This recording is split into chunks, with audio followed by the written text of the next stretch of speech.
नाज़रीन, ये मुसलसल तीसरी ईद है जो इमरान खान ने जेल में गुजारी है। ईद के रोज़ भी उसे जेल के तंगो तारीक सेल से नहीं निकाला गया। उसे दूसरे कैदियों के साथ नमाज तक पढ़ने की इजाज़त नहीं दी गई। ईद के रोज़ हर कैदी से उसके घर वालों की मुलाकात करवाई जाती है, उनके लिए घरों से पके हुए खाने आ जाते हैं, मगर इमरान खान से ना उसकी अहलिया की मुलाकात करवाई गई, ना बहनों की। हक़ के लिए डट जाने की पादाश में उसने एक और ईद तन्हाई में गुजार दी। उसके मुखालिफिन बड़े ही कम ज़र्फ़ साबित हुए, जिनके हाथ में इक़्तिदार एक कटी पतंग की तरह आ गया और इक़्तिदार और इख्तियार के नशे ने उनसे उनकी अक़ल या माकूलियत छीन ली है। नताइज से बेपरवाह हुक्मरानों ने इमरान खान को कैद तो कर लिया है, लेकिन अब उसे कैदी के हकूक़ देने के लिए भी वो तैयार नहीं है। वो उस पर टॉर्चर के नित नए हरबे इस्तेमाल करते हैं, सैडिस्ट हो चुके हैं। मुझे लगता है कि वो शायद सियासी फ़ायदे नहीं हासिल करना चाहते, बल्कि इमरान खान को टॉर्चर देकर वो लज्जत हासिल करते हैं। इसी सैडिस्ट कहा जाता है ना। मेरे पढ़े लिखे दोस्त मेरी ज़रूर रहनुमाई फरमा दें। कभी उसे नहाने के लिए साफ़ पानी नहीं मिलता, कभी उसके सेल की बिजली काट दी जाती है, कभी उसकी किताबें रोक ली जाती हैं और कभी उसकी मुलाकातें बंद कर दी जाती हैं। जिस अमल के बारे में गुमान हो कि उससे इमरान खान को अजियत मिलेगी, अडयाले के कैदी को उसी का सामना करना पड़ता है। कभी मैं सोचता हूँ कि ऐ मेरे मौला, हम कैसी नाशुक्री कौम है कि हमारे यहाँ एक तबका अपने मोहसिनों को तकलीफ़ पहुँचाकर उससे लज्जत उठाता है, यानी वही सैडिज़म। कभी बेचैन होकर हम अपने रब से शिकवा करने लगते हैं कि ए बारेला, जो बार बार हालात की भट्टियों से निकलकर कुंदन बन जाते हैं, उन्हीं को क्यों आजमाया जाता है। ए मेरे रब, ऐसा क्यों होता है कि मज़लूम की मुश्कें कस दी जाती हैं और जालिम की रस्सी दराज कर दी जाती है। ऐ मेरे मालिक, जो दस्ते कातिल को झटक देने का हौसला रखते हैं, उनका मुकद्दर टिकटकी और जंजीरें क्यों बना दी जाती हैं। फिर जब मायूसी के साए गहरे होने लगते हैं तो ख़ुद खालिक का फरमान सामने आता है, इन्ना मल उसरी युसरा, हर तंगी के साथ आसानी है। यकीनन मेरे रब का फरमान सच्चा है, सच्चा ही होगा। वही है जो जुल्म की तारीकी में दिलों में उम्मीद के दीप जलाता है। वही तो है जो हौसलों की परवरिश करता है। वही तो है जो गिरतों को थाम लेता है। ज़रा गौर तो करें नाजरीन, अडयाले वाले पर वो यूं ही तन कर नहीं खड़ा, उसकी अदाओं पे गौर करें, उसके शब रोज़ पे गौर करें, तो आप इस नतीजे पे पहुंचेंगे, मुझसे इत्तफाक करेंगे कि वो यूं ही तन के नहीं खड़ा। जालिम अपने कैदी के खौफ से किस वजह से थर थर कांप रहा है। किसने उस कैदी की मोहब्बत जो है वो पूरी कौम के दिलों में डाल दी है। क्या ऐसा मौजज़ा हो गया, उसने अंदर क्या कर दिखाया। वो किसका सहारा है जो उसे झुकने नहीं देता। वो कुव्वत, वो ताकत, वो सहारा अर्श वाले के सिवा कोई और हो ही नहीं सकता।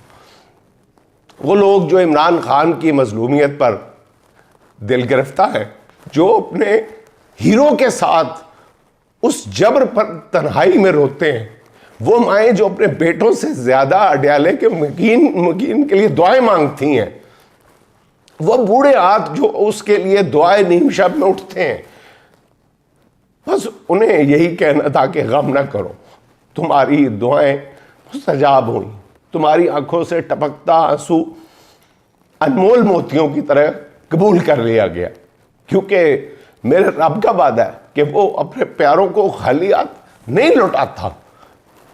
हया आती है, ये तुम्हारी दुआओं ही का समर है कि जालिम आदमी की नज़र से गिरकर इंसान जो है वो निशाने इबरत बन रहा है, कोई दूसरा बंदा जालिम जो है वो निशाने इबरत बन रहा है, और दूसरी तरफ जेल में बैठा कौम का सालार जो वो खुद करार पार चुका है, इसलिए कि वो 25-26 करोड़ लोगों के दिलों की धड़कन बन गया है। उसके मुखालफीन भी अब उसकी मोहब्बत के गुन गाने लगे हैं, उसकी मोहब्बत के फरेरे लहरा रहे हैं। ईद के रोज़ जेल से उस कैदी का पैगाम मिला है, मैं अपनी कौम के लिए वापस आऊँगा, मैं अपनी कौम के लिए वापस आऊँगा। अच्छा नाज़रीन, अब बात हो जाए जो हर तरफ बात हो रही है, जिस पर मैंने भी बात की है। और नाज़रीन, मैं ये बात करने से पहले आपकी खिदमत में दो चार जुमलों में एक बात करना चाहता हूँ कि कहा जाता है कि पीटीआई का जो सोशल मीडिया जिसको सेल कहा जाता है, या पीटीआई के चाहने वाले जो सोशल मीडिया पे काम करते हैं, वो पढ़ते लिखते हैं, वो जज्बाती हो जाते हैं, वो गालियाँ देना शुरू कर देते हैं। नाज़रीन, कल मैंने एक ऐसा मौजू छेड़ा था जिस पर मैं खुद इस खदशे का शिकार था कि शायद बहुत सारे लोग नीचे कोई मेरी शान में कसीदे लिखेंगे। लेकिन नाज़रीन, मुझे बहुत खुशी हुई है कि जिन लोगों ने मेरी राय से इख्तलाफ़ किया है, उन्होंने भी ये इख्तलाफ़ जो है ये हदूद व क़यूद के अंदर रहकर, तमीज़ के दायरे में रहकर किया है। और मुझे बहुत खुशी हुई है उन सब का रिस्पॉन्स देख के। सच्ची बात है, और ये उन लोगों के मुंह पे एक थप्पड़ है जो ये कहते हैं कि पीटीआई के लोग जो है वो बदतमीज़ी से बात करते हैं। हाँ, जो लोग बदतमीज़ी डिज़र्व करते हैं उनके बारे में मैं कुछ कह नहीं सकता।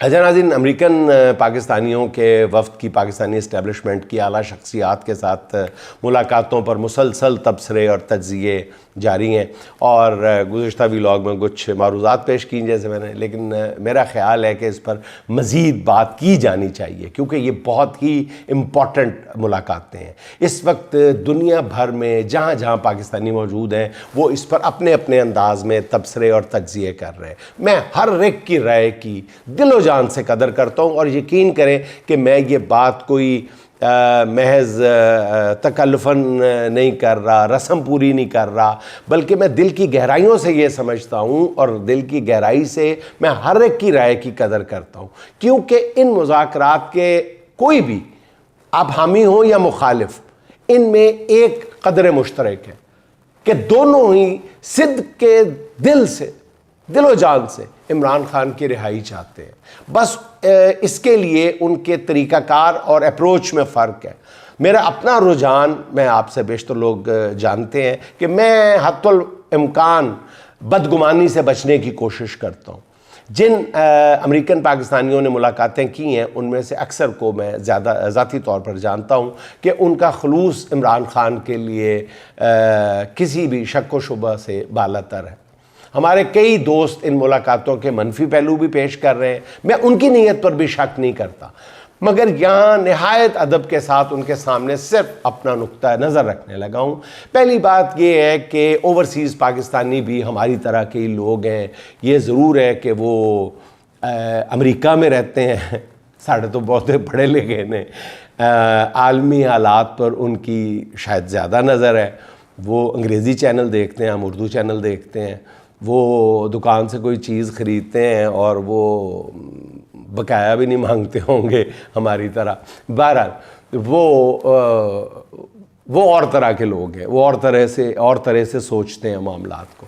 मगर जिस तरह पाकिस्तान के अंदर एक मसले पर मुख्तलिफ आरा पाई जाती हैं, बिल्कुल उसी तरह अमेरिकन पाकिस्तानियों में भी इमरान खान की रिहाई के मुतालिक रोड मैप पर इख्तलाफात पाए जाते हैं। एक ग्रुप ये चाहता है कि इस्टेब्लिशमेंट की भरपूर मज़ाहमत की जाए। उनका ख़्याल ये है कि ये इमरान खान की रिहाई से ज़्यादा पाकिस्तान में रूल ऑफ लॉ की लड़ाई है। इसमें बड़ा वज़न है, इसमें भी बहुत वज़न है। पाकिस्तान में वो कहते हैं कि रूल ऑफ लॉ की अगर जंग जीत ली गई तो फिर इमरान खान की रिहाई इसका लाजमी नतीजा होगी।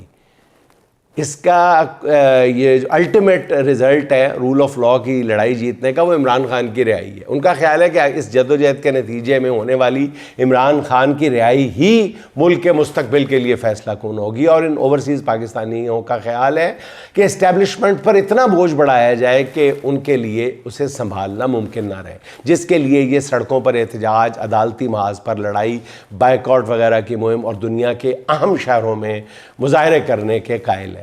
लेकिन ओवरसीज़ पाकिस्तानियों के दूसरे ग्रुप का मौक़िफ़ ये है कि आप जितनी मर्ज़ी महाजराई कर लें, लड़ाई कर लें, मगर आखिर में मामलात मुज़ाकरात की मेज़ पर ही हल होते हैं।